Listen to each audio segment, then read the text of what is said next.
If in fact you will not engage in environmental racism and in fracking and poisoning our air and poisoning our water and poisoning our children. It is about attracting companies that want to come and be community partners, who want to be accountable and who want to stay long-term and build something in this community. It is not about companies who want to come and take on the front end, make great promises on the back end, and then when they have taken everything that they have to take, like Toyota, get up and simply leave and go to Texas because they can have non-union jobs where people have to work 2 and 3 jobs and can never have a living wage, where they can go to Texas and not pay any taxes, and where they can basically come and strip this community of everything that is positive, and then when all that is to be taken has been taken, they can leave. They can do that, and we can make a difference with effective policies that say you can have these tax incentives, but you must be held accountable. So I'm not across the board one of these people who would say everything business wants, business gets.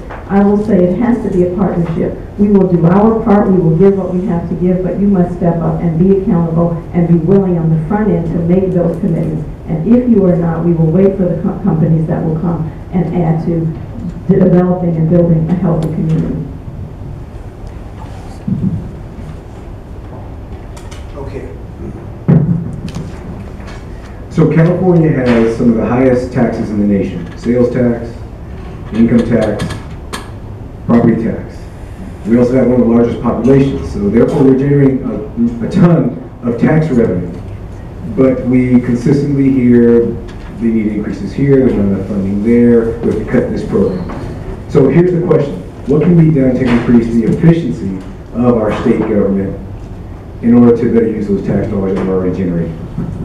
So I'm not in favor of increasing taxes. That's really not the issue.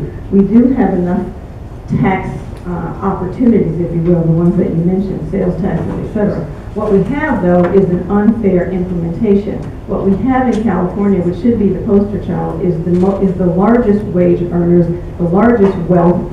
Those people are not paying their fair share of taxes. And that is true whether it be individuals who earn their income from capital gains and investments versus working people who go to work every day. They pay the highest proportion of their income.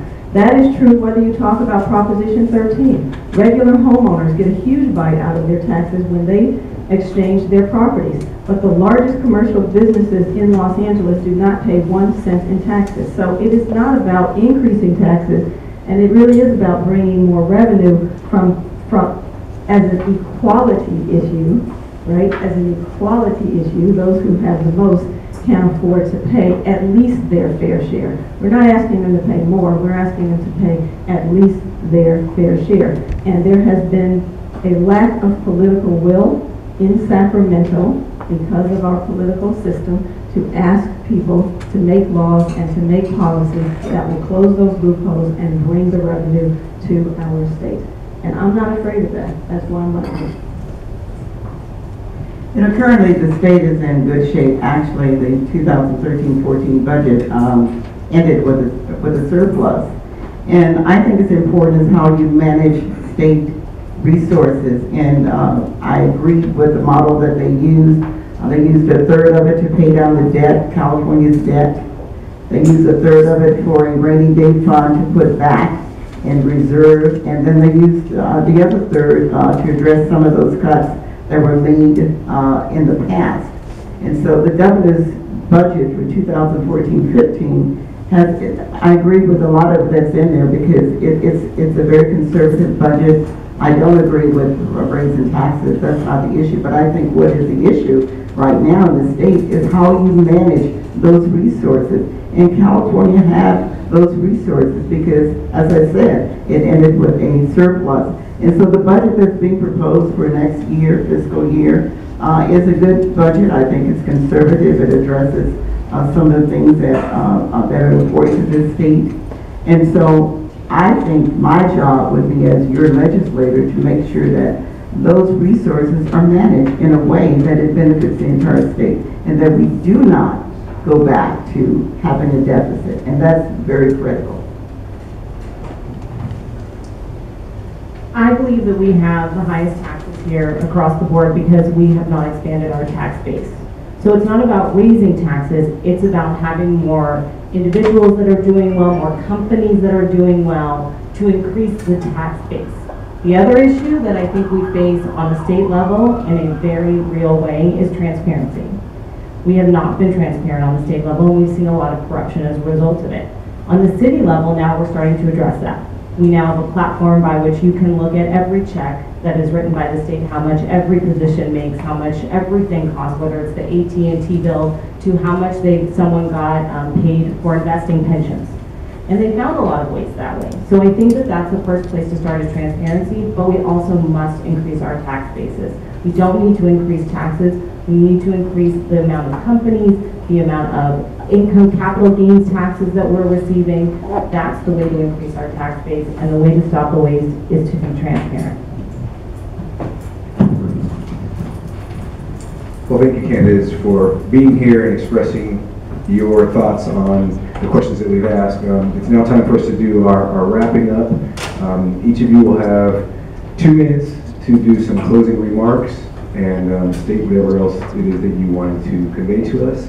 And the same will hold it when I sit down on the stage. It will be about time to wrap up your comments. And whoever likes can start first. Thank you. I want to thank you again for the opportunity. You know, this race is very important, and I think there are some things that we all should look at. You know, we have great candidates, but I think that you should look at the fact that I have been here, I have been working. You should look at my record of service, my record of leadership. And I think when you make a decision, you know, it's great to maybe take a chance, but if you have a person that has already been doing good work, then why not look at that person? And so I think that's important. Community service is important. I've been working for 30 years in this community. I have experience in creating policy on a local, regional, statewide level, have good relationships. I've done well, I've accelerated in the water industry, I've developed a great relationship. I've advocated on behalf of many of you in this room, whether it's jobs, creating jobs, or whether it has to do with supporting community service groups like domestic violence, whether it's supporting activities that gang violence, trying to eradicate gang violence. I have been in this community. I have raised my daughters in this community, so I know what it means to struggle. I know what it means to own a house. I know what it means to have property. I know some of the issues. I know the issues that are in this community. The district is very diverse, and so yes, it has a lot of different issues. Fracking is an issue. The airport is an issue. I'm against regionalization. I support modernization. And so I will advocate. I think you need somebody who is independent.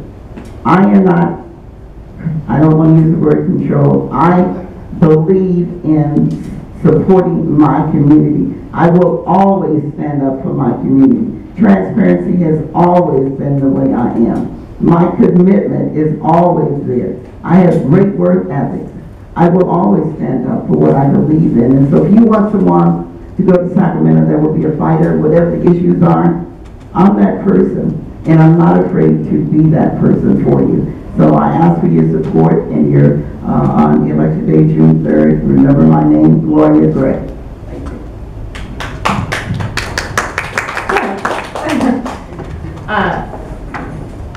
I just want to say, you know, for me, this is a really, like Gloria said, a really important time. This time will decide where we really go as a state.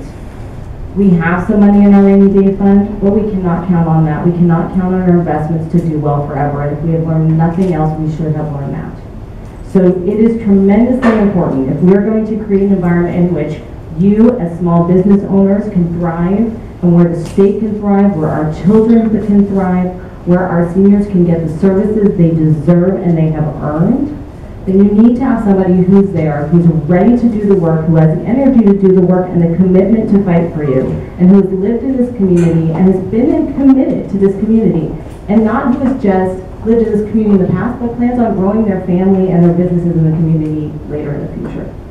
So I am 100% committed to the 62nd district. It is a diverse district, and there are a tremendous amount of issues that need to be dealt with here. but I am committed to this community in a way that is deep down in the fiber of my being. So I look forward to seeing you all do well over the next few years, continue to see the real estate industry improve and grow. And I hope only as a result of the jobs that we bring to this community and the new companies we bring to the community that you can do that. So thank you. Again, my name is Burke. Hi, so thanks for having me. I want to talk for a moment just about the budget and being in good shape with the budget. We have a balanced budget. There's a difference between having a balanced budget and being in good shape with the budget. That budget was balanced on the backs of the most vulnerable Californians. I'm a lawyer. We closed 60 courthouses, in the state of California. We closed 253 courtrooms. That means women today who need to have access to the courts because they are stuck in domestic violence are in this community sleeping in their cars. We cannot be proud of a balanced budget when people are sleeping in their cars waiting for the courthouse doors to open. We cannot be proud and we cannot be satisfied with a balanced budget when in fact we have unfunded pension liabilities. People who, like my mother, has worked their whole life for pension, and now the state is saying, like a credit card that's at its limit, we don't have the money to pay it. It is great to have a balanced budget. That makes for good politics, but it does not make for good policies and it does not make for good realities on the ground. So when I talk about the status quo, I'm talking about we have to, we are in the gap, really. Someone earlier talked about 60 years of Brown versus Board of Education, and that's great. But as a lawyer, what I recognize is that came because the Supreme Court put America on a bad course. 58 years later, the Supreme Court put America on a better course with Brown. The Supreme Court of the United States has put America again on a bad course with Citizens United. It has said our political system is available to be bought and sold by the highest bidder unless we stand up and wake up and do something about it. And we are in that gap. I'm hoping that as a lawyer, I'm hoping that as a community person, I'm hoping that as a mother of three, as a daughter who has a stake in the game, that we will have politicians who will go to Sacramento and say, no, we will not have at all costs a balanced budget when that balanced budget, for instance, is balanced on the most vulnerable people, on our seniors, on our children, and on people who really need help. I am going to Sacramento because I understand what it takes to make and change laws. I have a background in business and tax policy. I understand what it takes to create revenue and sustain businesses. And I am going to Sacramento because I am not afraid to be not consistent with the status quo and the politicians who are there. I am going there for you and for your neighbors and for people who you care about to get something done. Thank you.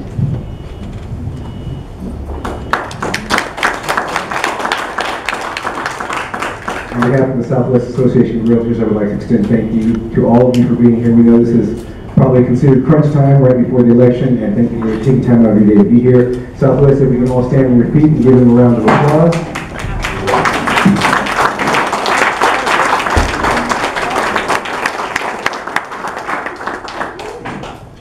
Thank you for being here. Pat, is there anything left on the agenda?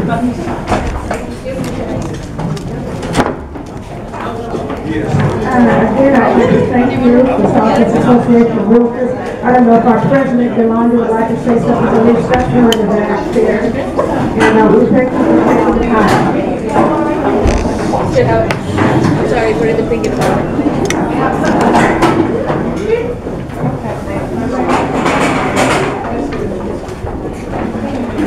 I think all of the candidates have some printed material on the back table if you'd like to partake. Thanks.